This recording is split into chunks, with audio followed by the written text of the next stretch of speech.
Error and measurement, छोटा सा chapter है ये। जब भी हम कोई मेजरमेंट करते हैं तो इसमें एरर होने के चांसेस होते हैं। जैसे सपोज करो आप किसी चीज की लेंथ मेजर कर रहे हो या किसी चीज का मास मेजर कर रहे हो, तो उसमें कुछ गलती हो सकती है जिसको हम एरर बोल रहे हैं। तो जो एरर होते हैं उनको दो कैटेगरीज में डिवाइड किया जाता है जनरली। पहला सिस्टमैटिक एरर और दूसरा रैंडम एरर। तो ये दोनों क्या होते हैं, क्या इनमें डिफरेंस होता है, वो समझाने के लिए मैं आपको एक एग्जांपल देता हूं। सपोज करें कि इस स्केल से हम लेंथ मेजर करना चाहते हैं। ये मिलीमीटर में रीडिंग है, ऊपर सेंटीमीटर में, लेकिन ये जो स्केल है वो यहां से टूटी हुई है। तो अब इससे कोई लेंथ मेजर करने में प्रॉब्लम आएगी हमें। लेकिन सपोज करो एक रॉड की लेंथ मेजर करनी है हमको इसके हेल्प से, तो उस रॉड को हम कुछ इस तरह से रख सकते हैं। इसका एक एंड जो 0 पे रखना चाहिए था मुझे यहां, वो तो मुझे यहीं रखना पड़ेगा। तो ये स्केल रीडिंग बता रही है 30 की, बट क्या एक्चुअली में लेंथ 30 है? नहीं है, क्योंकि यहां पे थोड़ी सी एरर है। जैसे आप सपोज करो एक और रॉड का लेंथ आप मेजर करना चाहते हो, तो उसको आपने ऐसे रखा, तो अब स्केल जो रीडिंग दे रही है दैट इज 35 मिलीमीटर। 35 मिलीमीटर, लेकिन क्या इसकी एक्चुअल में रीडिंग 35 है? नहीं। तो आप देख सकते हैं यहां पे एरर आ रहा है दोनों के मेजरमेंट में। कितना एरर आ रहा है वो भी आप देख सकते हैं। एक्चुअल में 0 पॉइंट शायद कहीं यहां होता। सो दोनों में ही ये एरर आ रहा है। This is the error. ये जो एरर है this is actually systematic error. ये सिस्टमैटिक एरर का एग्जांपल है। सिस्टमैटिक एरर ऐसा एरर होता है जो कि हमेशा सेम रहता है। इस स्केल की हेल्प से आप किसी भी रॉड का लेंथ मेजर करो, सब में यही एरर आने वाली है, तो इसको हम बोलेंगे सिस्टमैटिक एरर। ठीक है, तो अब रैंडम एरर को समझते हैं। तो सपोज करें कि अब ये प्रॉपर स्केल है मेरे पास, यहां से कोई टूटा उटा नहीं है ये। अब इसके हेल्प से हम कुछ रॉड्स की लेंथ मेजर करना चाहते हैं। तो सपोज करो इन 3 रॉड्स की लेंथ हमें मेजर करनी थी, तो तीनों को मैं प्रॉपरली 0 मार्किंग पे रख दिया मैंने। उनका दूसरा एंड देखें आप, जैसे ये वाला जो रॉड है पहला, इसका दूसरा एंड 20 को बिल्कुल टच नहीं कर रहा है, 20 से थोड़ा पीछे है। तो आप ये नहीं बोल सकते कि ये एग्जैक्टली 20 मिलीमीटर का है। एग्जैक्टली 20 मिलीमीटर का नहीं बोल सकते, थोड़ा सा कम है उससे। इनफैक्ट इन दोनों के साथ भी कुछ ऐसी सिचुएशन है, ये 20 के पास है तीनों, लेकिन 20 को टच नहीं कर रहे। ये 20 वाली लाइन है, आप देखें पहला वाला पीछे है, ये आगे और ये थोड़ा पीछे। अब इन केसेस में आप क्या रीडिंग बोलेंगे फाइनली? अब पहले वाला जो है वो 19 और 20 के बीच में है, ध्यान दें, पर भी 20 के करीब ही है, तो आप बोलोगे यार 20 मिलीमीटर ही आंसर है मेरा। तो और तो क्या कर सकते हो? वैसे इन तीनों बाकी दोनों के लिए भी 20 मिलीमीटर ही बोल दोगे, सही है। तो इन तीनों की जो आपने रीडिंग बताई है अभी 20 मिलीमीटर, उसमें एरर है क्लियरली। तो ये जो एरर है इसको हम रैंडम एरर बोलते हैं। Random error. आप देखें तीनों रॉड के लिए एरर अलग अलग अमाउंट की होगी। इनफैक्ट इसके लिए अलग साइन होगा एरर का, और इन दोनों के लिए अलग साइन होगा, बट एनीवेज तीनों के लिए एरर अलग अलग है। सिस्टमैटिक एरर में क्या होता है कि कोई भी मेजरमेंट लो आप, सबके लिए एरर सेम होगा। रैंडम में अलग अलग रॉड्स हम मेजर करेंगे तो एरर भी अलग अलग अमाउंट का होगा। Such errors are called random errors. और ये रैंडम एरर्स जो होते हैं वो जनरली इंस्ट्रूमेंट के कारण ही आते हैं। जैसे इस इंस्ट्रूमेंट में और मार्किंग होती अगर, तो शायद ये एरर नहीं होती, लेकिन और मार्किंग नहीं है इसलिए एरर है। तो जनरली इंस्ट्रूमेंट के लिमिटेशन के कारण रैंडम एरर्स आ जाती हैं। अब एरर को लिखने के दो तरीके होते हैं, absolute error and relative error. जैसे सपोज करें कि ये जो रॉड थी इसका एक्चुअल लेंथ मान लो 19.8 था मिलीमीटर, एक्चुअल लेंथ ये थी, और आपने रीडिंग ये बताई।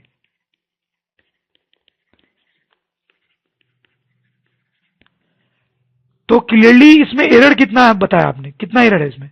Clearly error is 0.2 millimetre. तो इसको हम बोलेंगे एब्सोल्यूट एरर। ठीक है।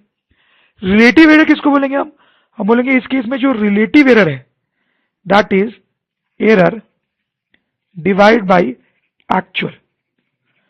तो एरर कितनी थी? 0.2 मिलीमीटर, और एक्चुअल डेटा कितना है? That is 19.8 millimetre.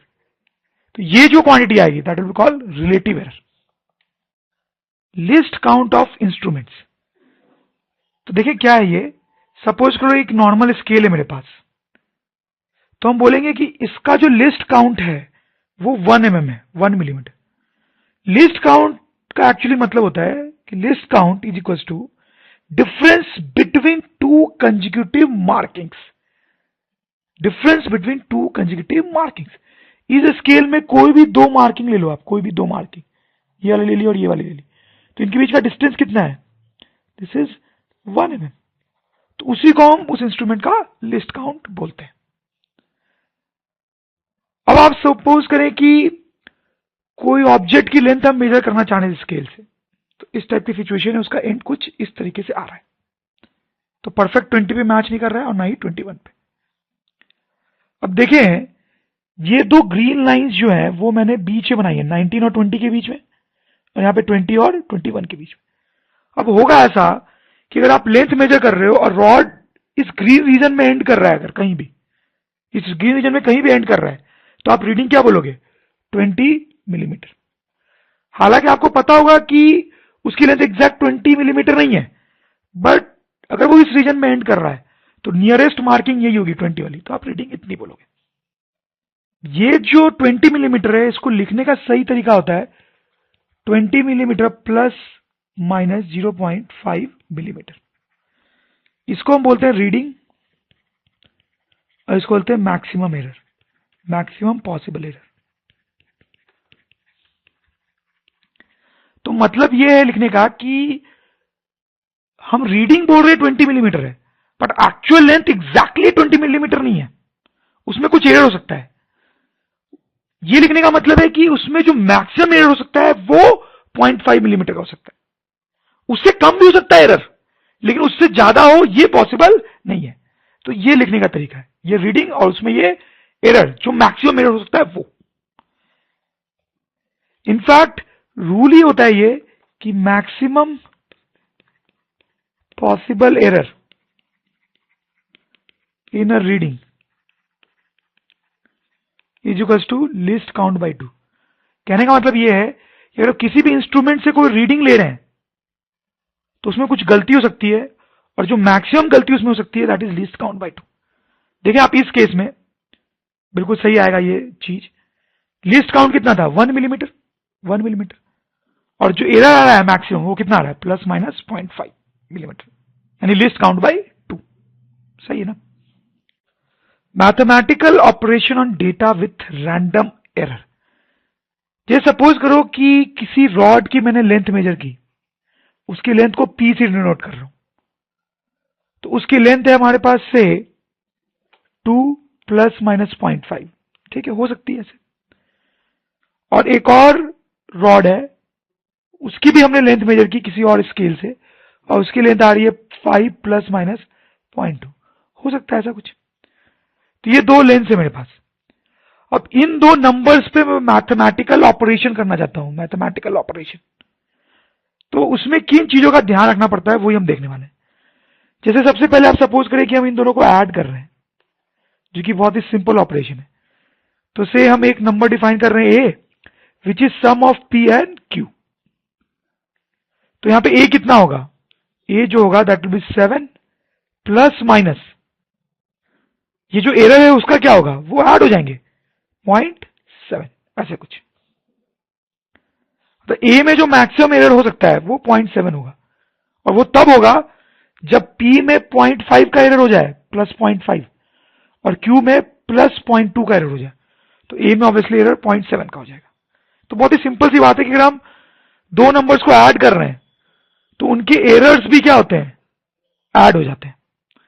और आप सपोज करो कि हम सब्ट्रैक्शन कर रहे हैं, तो हम एक नंबर डिफाइन कर रहे हैं b, that is q minus p, ठीक है। तो क्यू माइनस पी कितना होगा हमारा, तो क्यू माइनस पी 3 तो होगा ही, इसमें तो कोई डाउट ही नहीं है, प्लस माइनस इसमें एरर कितना होगा, तो यहां पे 0.7 ही होगा। ध्यान दें आप, इंपॉर्टेंट है, ये सही है। मतलब यहां पे जो हम एरर लिखते हैं that is maximum possible error in b. तो बी में जो मैक्सिमम एरर होगा वो इन दोनों एरर्स का सम होगा एक्चुअली।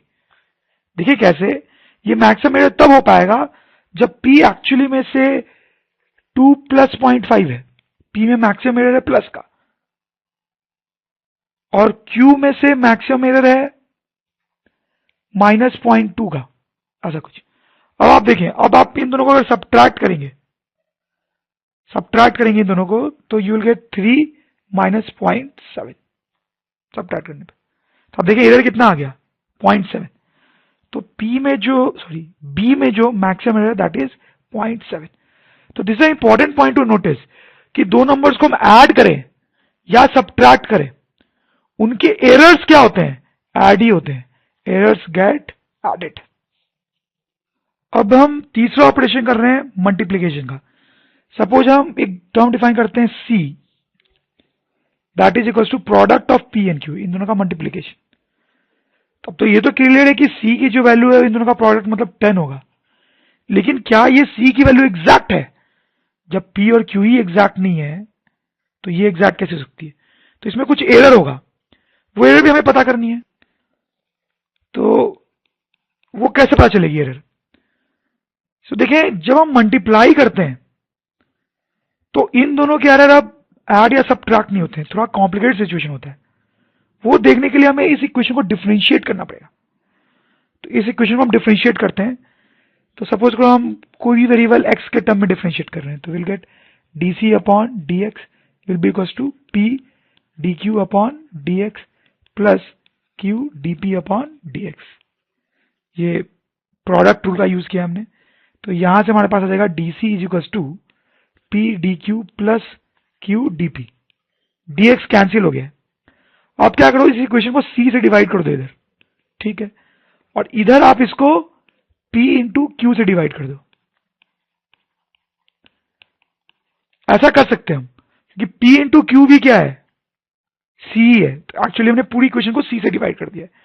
तो from here will get dc upon c equals to dq upon q, p और ये p कैंसिल हो जाएगा।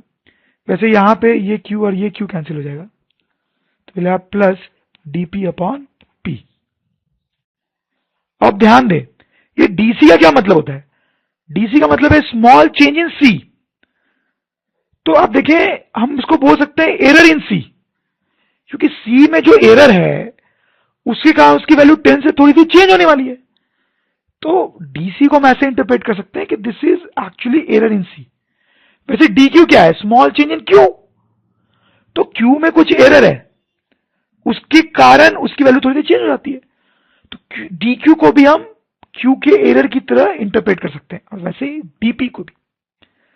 तो अगर हम ऐसा करें तो आप देखें ये इक्वेशन क्या बन जा रही है, this is error in C by C, so this is relative error in C, this is error in Q divide by Q, so this is relative error in Q, and वैसे ही this is relative error in P. तो ये result आ गया हमारे पास। अब ध्यान दें, तो इसका मतलब ये हुआ कि जब हम ऐड कर रहे थे नंबर्स को, ऐड कर रहे थे, तो उनके एब्सोल्यूट एरर्स क्या हुए थे, ऐड हुए थे। लेकिन जब हम मल्टीप्लाई कर रहे हैं तो क्या हो रहा है, रिलेटिव एरर्स ऐड हो रहे हैं। This is interesting point. Add करने पे एब्सोल्यूट एरर्स ऐड हो रहे थे, और मल्टीप्लाई करने पे रिलेटिव एरर्स ऐड होते हैं, ठीक है। तो दिस इज वेरी इंपॉर्टेंट, ये आपको ध्यान रखना है।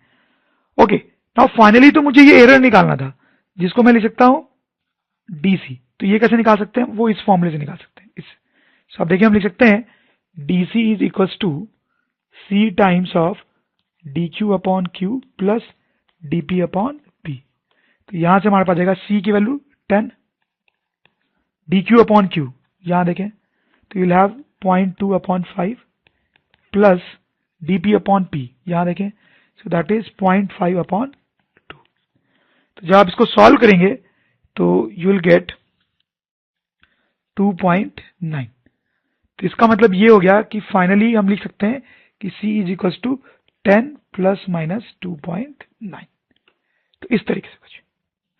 अब हम डिवाइड करते हैं, मल्टीप्लाई कर चुके हैं, अब डिवाइड। तो सपोज को मैंने एक डिफाइन किया कुछ E डिफाइन किया मैंने, that is actually Q divide by P, इन दोनों को डिवाइड करके यहां प्रोडक्ट किया था।